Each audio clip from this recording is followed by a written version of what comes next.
near the end of the dictatorship years. All right, now let's talk about this puzzle piece, which is labeled ethnic diversity. So even though we on the outside tend to think of Taiwanese history as being mostly defined by the political situation of the post-Civil War era, human beings have lived on the island for thousands of years before any of that. In fact, the CIA World Factbook claims that the majority of current genetic, archaeological, and linguistic data support the theory that Taiwan is the ultimate source for the spread of humans across the Pacific to Polynesia. Or, in other words, humans have been living on the island of Taiwan for so long, it is possible it might be the oldest inhabited island in the entire Pacific. But while it may be responsible for the settlement of Polynesia, we do not usually think of Taiwan as being a Polynesian country today, given the amount of Polynesian people who live there is so low. And this is because for the last 400 years or so, the island of Taiwan has been actively colonized by settlers from mainland China, a trend that began long before the Civil War. I saw a YouTube video from the channel Masaman a while ago that suggested Taiwan should really loom larger in the global imagination when we think of a nation of immigrants. It's less of a traditional Asian nation and more akin to a place like America or Australia, since the vast majority of the country's population is not ethnically indigenous to the island. To once again quote the CIA, more than 95% of Taiwan's population consists of people descended from mainland immigrants, what we now normally call the Han Chinese, while only 2.3% being indigenous Pacific Islander. With numbers like that, I suppose you could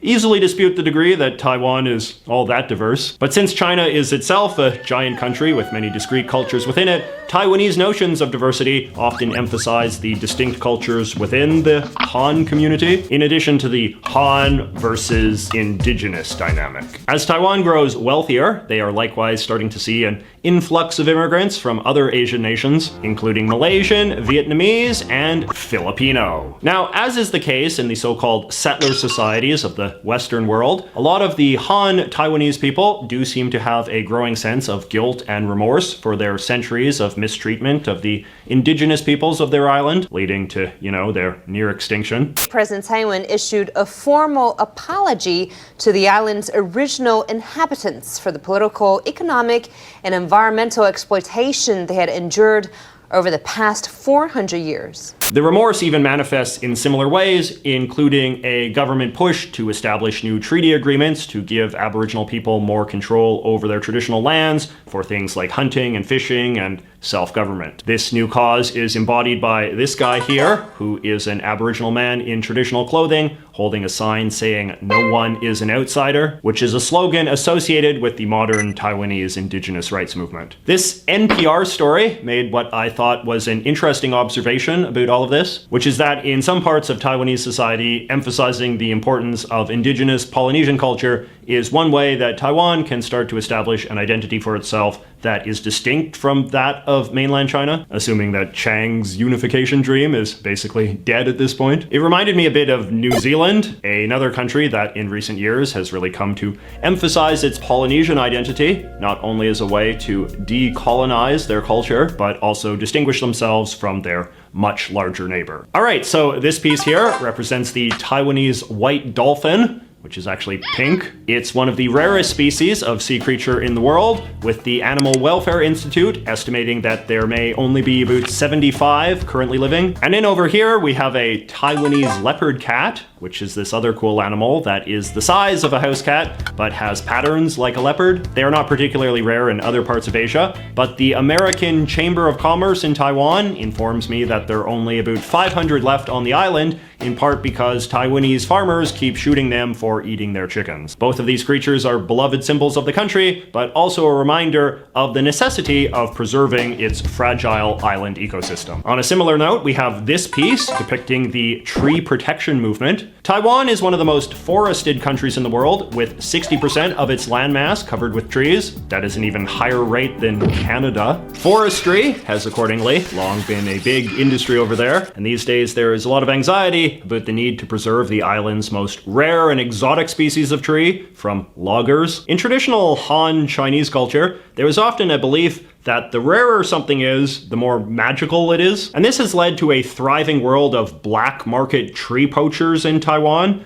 who illegally logged some of the island's most critically endangered trees to make healing oils and Lucky Charms. I read a really interesting article in the Asia-Pacific magazine The Diplomat about all of this that really painted a very lurid picture of the Taiwanese tree poaching industry and its complex standing as an issue that intersects nature, law, and culture. This piece here depicts a structure known as a chastity arch, which is a type of monument you can find all around Taiwan. As the name suggests, they are literally monuments to the chastity of various elite women, and thus part of what historians now often call the chastity cult of China's very socially conservative Qing dynasty. Basically, according to the Confucian values of the time, the best sort of woman was a woman who went the longest without ever having sex. But since a woman was obviously expected to get married at a young age and have constant sex with her husband, a properly chaste woman was usually a widow, with the best sort of widow being a woman whose arranged husband had died before she even got a chance to marry him, meaning she would now be a virgin for the rest of her life because those were the rules. According to the book The Peking Gazette by Lane Harris, the Chinese imperial government really went out of its way to make exemplars of chaste women. These imperial honors, the most prestigious a woman could receive from the state,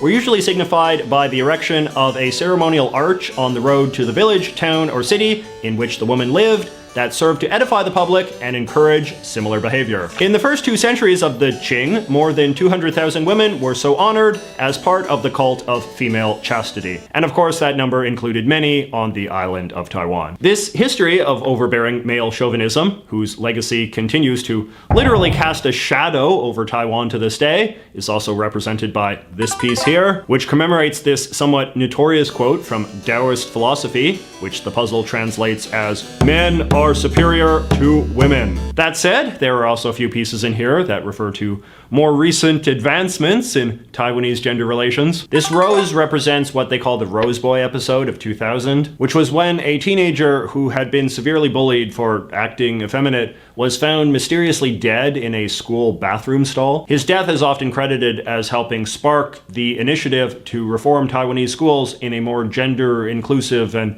LGBT-friendly direction. This piece here, meanwhile, refers to Taiwan's status as the first country in Asia to legalize same-sex marriage, which they did in 2019. All right, and now let's talk about this piece, which was particularly interesting to me as someone who is very into the politics of language. This guy is supposed to be an elementary school student, and he has a sign around his neck that says, "I will not speak Taiwanese." This sort of punishment is a very common cliche associated with the Taiwanese government's heavy-handed Speak Mandarin campaign that ran from the mid-1950s until the late 1980s. Since Chiang Kai-shek and his exiled government were from the Chinese mainland, they spoke the modern dialect of Chinese that was common over there, Mandarin. However, we may recall that most people on Taiwan were the descendants of Chinese settlers who had come over hundreds of years earlier, and as a result, they spoke a different type of Chinese, what we would now call Taiwanese. According to the language website Omniglot, Taiwanese is an evolution of the dialect of Chinese spoken in the part of China that is closest to the island,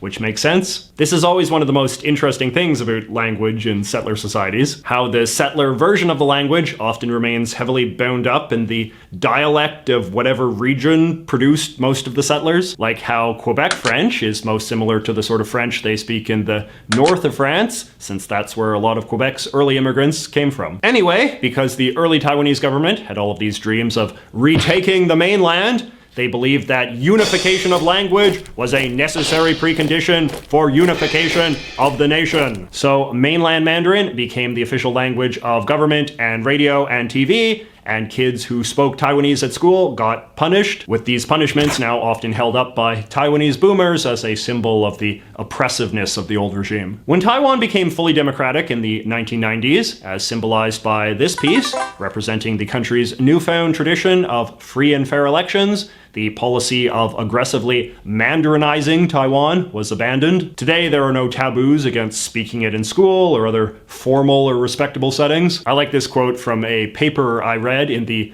Journal of China Perspectives. When the legislator Zhu Gaozeng used Taiyu during a parliamentary debate in March 1987, he provoked a substantial scandal. In the meantime, Taiwanese has become a fully accepted language of the legislature, and the dominant language in electoral campaigns. As part of their agenda of reconciliation with the island's native peoples, the Taiwanese government similarly now promotes the survival